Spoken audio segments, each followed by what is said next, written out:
Today I'd like to let you know about some of the innovative new research that we've been doing here at Lawrence Livermore National Labs concerning graphene, an exciting new material that should have a game-changing impact on a wide range of different applications. So first of all, what is graphene? Graphene is a two-dimensional sheet of carbon atoms that have been arranged into a honeycomb-like lattice, and that's shown here on the right. You can see it basically being a two-dimensional sheet as opposed to some of the other allotropes or forms of carbon, such as fullerenes, which are balls, carbon nanotubes, which you can see are cylinders, and graphite, which is actually graphene that has been stacked into multi-layers. So the thing that makes graphene so exciting is the fact that it has properties very similar to what have been seen in carbon nanotubes. For example, it has very large thermal and electrical conductivities, so it's highly conductive. It also has a very large surface area. And actually, because it's a two-dimensional sheet or plane, you can actually access both sides of graphene, which is in contrast to carbon nanotubes, which typically are only accessible from the outside. So you have actually twice the surface area that's available for a carbon nanotube. In addition, the two-dimensional nature of it makes it very flexible and transparent because of how thin it is. And lastly, for structural applications, it has a very, very high strength-to-weight ratio. It's actually 100 times higher than steel, which has made it, again, very attractive for things like the aerospace industry and for composites. The other important aspect to know about graphene is that, in contrast, again, to carbon nanotubes, there are actually methods for production scale synthesis of graphene materials. So shown here on the bottom right, you can see a roll-to-roll CVD or chemical vapor deposition process for making graphene at very large scales, using here a copper foil to grow the graphene, which is then transferred to a polymer substrate that can be used for applications such as flexible displays. Also, graphene can be made using graphene oxide, which is considered a graphene precursor. And because graphene oxide is available as a powder that can be suspended in environmentally friendly solvents such as water, you can actually do large-scale chemical synthesis of graphene starting from graphene oxide. As you can see, because of these extraordinary properties, graphene has been applied to many different industries. You can see that it's been used for flexible displays and mobile devices. It's also been recently touted as a possible armor material in the journal Science. The aerospace industry has had a lot of interest in using it as a structural material for making planes and different components. Also, because of its possible energy storage applications, it has been looked at for both mobile and stationary storage. In this case, here showing a BMW that runs on hydrogen fuel. So it's been seen as a possible hydrogen storage material, as well as a material for batteries and capacitors. And lastly, in the area of catalysis and separations, it has been seen as a possible material for refueling, so being used in oil refineries, but also for separating in various chemical environments. As you can see, graphene and graphene-based materials are promising candidates for a wide range of different applications and industries. So here at Livermore, we have a couple of different approaches for making our 3D graphene or graphene aerogels.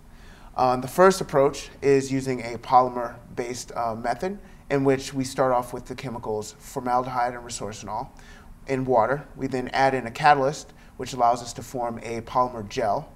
That gel can then be dried, pyrolyzed in order to remove the organic matter, and then activated to make high surface area monolithic graphene materials or graphene foams. The other method we can use starts with that graphene oxide precursor that I mentioned earlier. So we then use a catalyst to form a gel, as shown there on the bottom, and then you can go through the same drying and pyrolysis steps to reduce the graphene oxide to graphene and form your monolithic 3D graphene nanofoams. So based on the two different methods that we are using here, you can have different properties for your final graphene aerogel. For the polymer-based method, you can have much higher surface areas. You tend to have higher densities and smaller domains in terms of the crystalline graphene domain areas.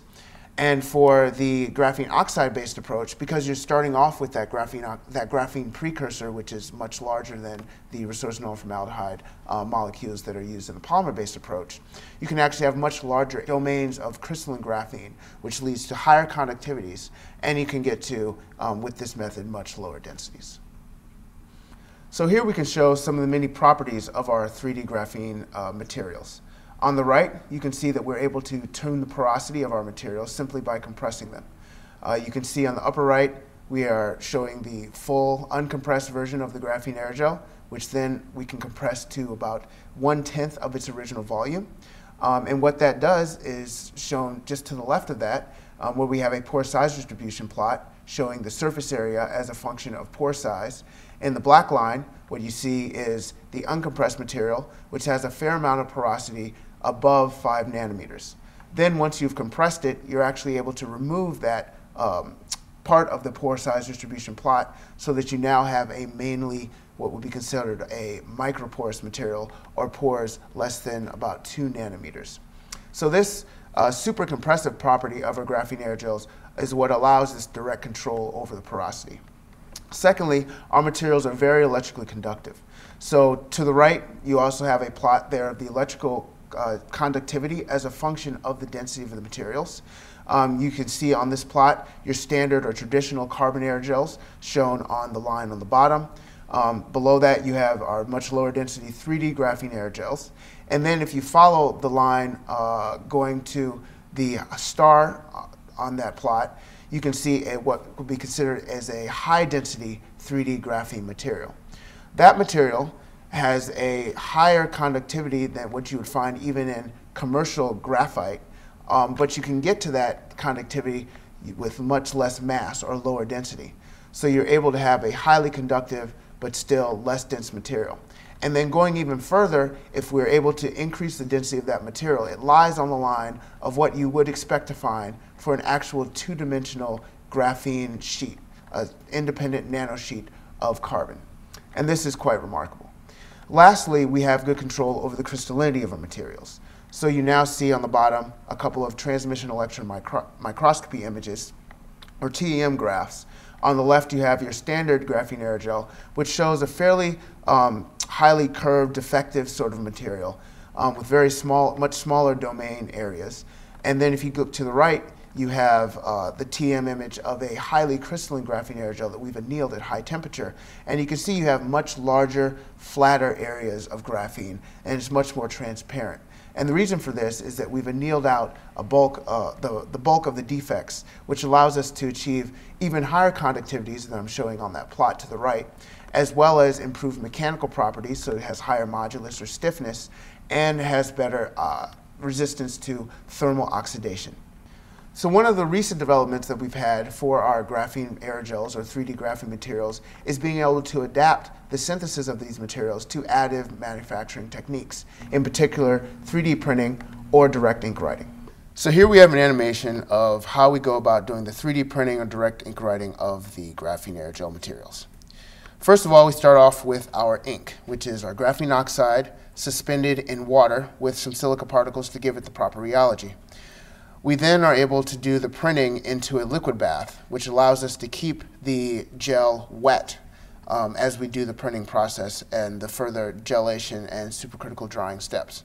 So what you see here is the printing, and next we put the material, seal it, and put it into an oven so it can gel, and then do supercritical drying. Once we have our dried gel, we then do a carbonization step, or the pyrolysis, to reduce the graphene oxide to graphene. Next, we can do a silica removal using an HF acid etch, shown here as the acid material. The acid essentially removes that silica, and we can characterize that to show that the silica is indeed completely gone. Then you have your final graphene aerogel. It's been 3D printed. As with the bulk aerogel, it is electrically conductive, has very good mechanical properties, showing here good compressibility. And lastly, as with the bulk aerogel material, very low density, extremely lightweight. So here we're showing some of the applications in which we've already tested out our graphene aerogel or 3D graphene materials. On the top, we have the graphene aerogel made into a disc for supercapacitor electrode. We show that we have the energy density as a function of power density, here showing on a volumetric basis.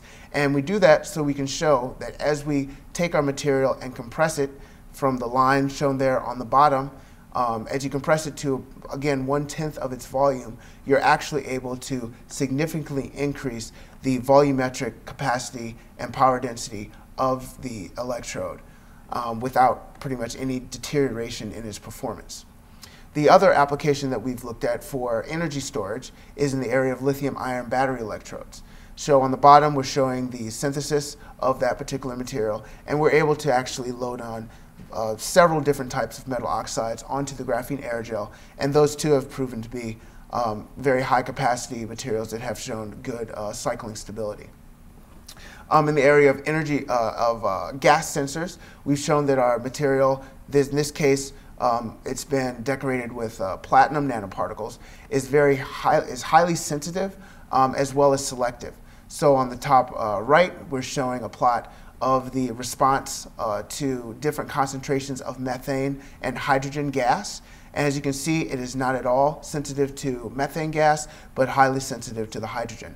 And on the bottom, we're showing traces of the changes in the hydrogen concentration and the electrical response that we get from our sensor. Again, showing very good response as well as recovery of our sensor.